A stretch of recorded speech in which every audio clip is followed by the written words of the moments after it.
Hello guys, welcome to my YouTube channel. एक और cell call आता हुआ यूनाइटेड स्पिरिट्स का। चलिए अब बात करते हैं कल आने वाले नतीजों की। कल बिग बॉय बजाज फाइनेंस अपने नंबर्स पेश करेगा।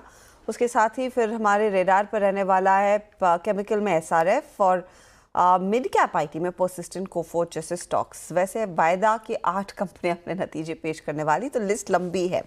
अब बजाज फाइनेंस पर पहले बात कर लेते हैं। कंसिडरिंग बैंकों में थोड़ा सा मिक्स बैग देखने को मिला है और एनबीएफसीज की अलग अपनी दिक्कतें रही हैं, तो ये क्वार्टर बजाज फाइनेंस के लिए क्या लेकर आएगा? हमारे साथ यतिन है बताने के लिए। यतिन, क्या एक्सपेक्ट कर रहा है मार्केट?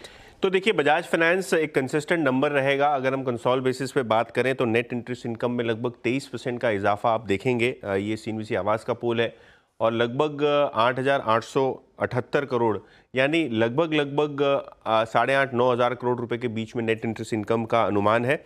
मुनाफे में बिकॉज अदर इनकम कम होगी, 13% की ग्रोथ एक्सपेक्टेड है और प्रॉफिट का नंबर कंसोल बेसिस पे लगभग 4,000 करोड़ रुपए तक का हो सकता है। ऑपरेटिंग परफॉर्मेंस भी शानदार रह सकता है, 24-25% की ग्रोथ रहेगी। लेकिन नेट इंटरेस्ट मार्जिन से ये एक फिगर है जो आपको ध्यान देना होगा, जहां लगभग 30 बेसिस पॉइंट्स का प्रेशर इस क्वार्टर में देखने को मिल सकता है। पिछले क्वार्टर मैनेजमेंट ने कमेंट्री दी थी कि क्रेडिट कॉस्ट एलिवेटेड रहेंगे। वो किस हिसाब से रिजल्ट्स को इस क्वार्टर में इम्पैक्ट करते हैं वो देखना रहेगा।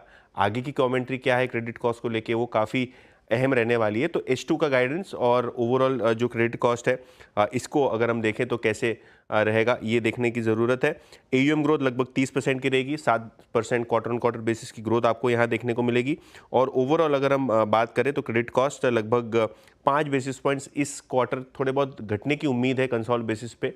लेकिन हाँ, जो मैनेजमेंट की कमेंट्री है और जो एनालिस्ट का एक्सपेक्टेशन है, इसको मद्देनजर रखते हुए यहाँ काफ़ी कमेंट्री इंपॉर्टेंट रहेगी। कमेंट्री इंपॉर्टेंट रहेगी। और इनफैक्ट आज सुबह में जब हम एलटीआर नंबर्स पर डिस्कशन कर रहे थे, उन्होंने क्रेडिट कॉस्ट पर कहा था, उल्लेख किया था कि आगे जाकर थोड़ा सा ईज देखने को मिल सकता है। वो कितना बड़ा पॉजिटिव रहेगा सेक्टर के लिए वो एक चीज़ है। लेकिन शरद, आप अपने आप को पोजीशन कैसे करेंगे? क्योंकि बजाज फाइनेंस कोई छोटा स्टॉक नहीं, एक भारी स्टॉक है। इसको लेकर एक्सपेक्टेशंस और एस्पिरेशंस अलग ज़्यादा होती है। मुझे लगता है, देखिए, मेरी अप्रोच तो हमेशा काफी सिंपल होती है। मुझे लगता है वैल्यूएशन वाइज थोड़ा एक्सपेंसिव साइड पे है स्टॉक, और अनलेस एंड अनटिल जो नए बिजनेस डिविजन्स या वेंचर्स ये कर रहे हैं, वहाँ पे वैसी स्केलेबिलिटी अचीव कर पाते हैं जो ट्रेडिशनल बिजनेस में इन्होंने की है। जैसे वहाँ इन्होंने जो क्रेडिट रेटिंग मैट्रिक्स वगैरह को यूज करके जिस तरीके से कंज्यूमर लोन्स पे अपनी पेनिट्रेशन बनाई है, वो काफी काबिल तारीफ था। आज के दिन आप अगर उनके ऐप पे जाते तो अक्रॉस द बोर्ड कुछ भी उसको यूज कर सकते हैं। तो मुझे लगता है अगर वहाँ वो स्केलेबिलिटी वो अचीव कर पाते हैं, तो आने वाले समय में काफ़ी ट्रांसफॉर्मेटिव हो सकता है। बट एज़ ऑन डेट, चूँकि पहले स्केल भी छोटा था, आज के दिन स्केल भी बड़ा है, तो उस स्केल पे उस चीज़ को टर्न अराउंड करना या किसी बिज़नेस को उतना बड़ा बनाना थोड़ा-सा चैलेंजिंग होता है। तो मुझे लगता है आने वाले समय में मैं ये देखना चाहूँगा कि बाकी जो नए वेंचर्स हैं या नए सेगमेंट्स हैं, वहाँ कितना रैपिड ग्रोथ कंपनी कर पाती है। जहाँ तक करंट वैल्यूएशंस का सवाल है, आप already 5-6 time price to book forward पे शायद ट्रेड कर रहे हैं।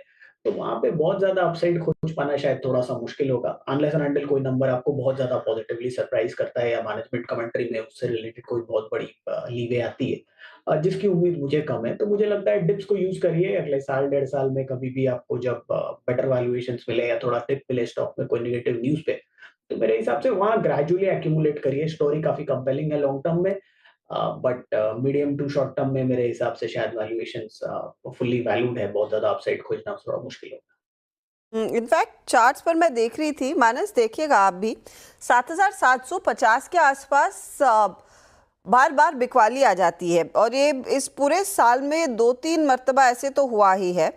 हाल फिलहाल में भी फिर ये 77-68 तक गया और उसके बाद फिर फिसलना शुरू हो गया। तो टेक्निकली ये लेवल क्या बड़ा रेजिस्टेंस का है? क्या लग रहा है उसको पार करना बेहद मुश्किल है? उसके लिए एक बहुत बम्पर क्वार्टर चाहिए होगा। तो बिल्कुल, देखिए, अगर हम देखें तो कोई बहुत बड़ा मूव देखने को मिला नहीं है। पिछले करीब हम 1.5 साल की बात कर ले तो 8200 8100 के आसपास रेजिस्टेंस है, 6200 के आसपास सपोर्ट है। इसी रेंज में स्टॉक ट्रेड करता रहा, तो कोई डायरेक्शन दिखा नहीं है। और ये आपने बिल्कुल सही कहा कि अगर पिछले करीब 6-8 महीने की बात करें तो अब वो जो अपर बैंड था वो चेंज होकर 7400 7600 हो गया है। उसके ऊपर स्टॉक नहीं जा पा रहा है। अब फिलहाल 200 मूविंग एवरेज के नीचे ट्रेड कर रहा है। यहाँ पर मैंने एक सेल रिकमेंडेशन भी दिया था 4 दिन पहले, जब 200 मूविंग एवरेज ब्रीच हुए थे। मेरे ख्याल से जो लोअर रेंज है 6400, स्टॉक उसकी तरफ जाने की कोशिश कर रहा है, तो अभी भी स्ट्रक्चर वीक लगता है, गिरावट पे खरीदारी नहीं करनी है। और कभी कोई उछाल मिले तो यहाँ पर लॉन्ग पोजीशन से एग्जिट करिए। फ्रेश खरीदारी केवल और केवल 7100 के ऊपर ही करनी। ओके, तो देखते हैं ये पहुंचता है या नहीं उन लेवल्स पर, और नंबर्स इवेंचुअली क्या डिलीवर करते हैं। अब बात करते हैं परसिस्टेंट और कोफोर्ज की। देखिए, ज़्यादातर बिग बॉयज़ के तो नंबर्स आ चुके हैं, लेकिन मार्केट भर में ये चर्चा हो रही थी कि मिड कैप्स के साथ रही है परसिस्टेंट, कोफोर्ज जैसी कंपनियां। इनके खूब रिकमेंडेशंस आपने इसी मंच पर सुने भी हैं। तो इस क्वार्टर में एक्सपेक्टेड क्या है, पहले वो समझ लेते हैं। कंचन हमारे साथ है। कंचन बताइए। जी, सबसे पहले शुरुआत करते हैं कोफोर्ज के साथ। अगर हम इसके क्वार्टर ऑन क्वार्टर बेसिस में नंबर देखें तो नंबर कहीं ना कहीं अच्छे आते हुए नजर आ रहे हैं। रेवेन्यू में हमें 13% का एक अपसाइड एक्सपेक्टेड है, साथ ही साथ एबिटा में 41% का, मार्जिन हमें 3% ऊपर दिखाई दे सकते हैं, और पैट में भी अच्छी खासी तेजी की संभावनाएं जताई जा रही है। अब डील्स के रैंप अप में तेजी के कारण जो सेकेंड क्वार्टर है वहां से हमें ग्रोथ में एक अच्छा खासा उछाल आता हुआ दिखाई दे सकता है। मजबूत एग्जीक्यूटेबल ऑर्डर बुक से मांग में लिमिटेड पिकअप के बावजूद रेवेन्यू ग्रोथ में सुधार की भी उम्मीदें जताई जा रही है। इसके साथ ही साथ जो मेजर फोकस कहां रखना होगा उस पर एक बार बात कर लेते हैं। सिग्निटी के इंटीग्रेशन और साथ में उसकी परफॉर्मेंस में मैनेजमेंट की तरफ से किस तरीके की क्लैरिटी आती है। साथ ही साथ बीएफएस और इंश्योरेंस सेक्टर में डिमांड एनवायरनमेंट पे नजर रखना काफी ज्यादा जरूरी होगा। इसके अलावा फिस्कल ईयर 25 के लिए जो एस्टिमेट लगाया जा रहा है सीसी ग्रोथ का, वो लगाया जा रहा है 10% का, जो कि ये सारे के सारे फैक्टर्स हैं इस टाइम पे हमें काफी ज्यादा फोकस में रखने होंगे। ओके, तो ये बात हुई परसिस्टेंट और कोफोर्ज की। पोजीशन कैसी बन रही है, अमित बताइए।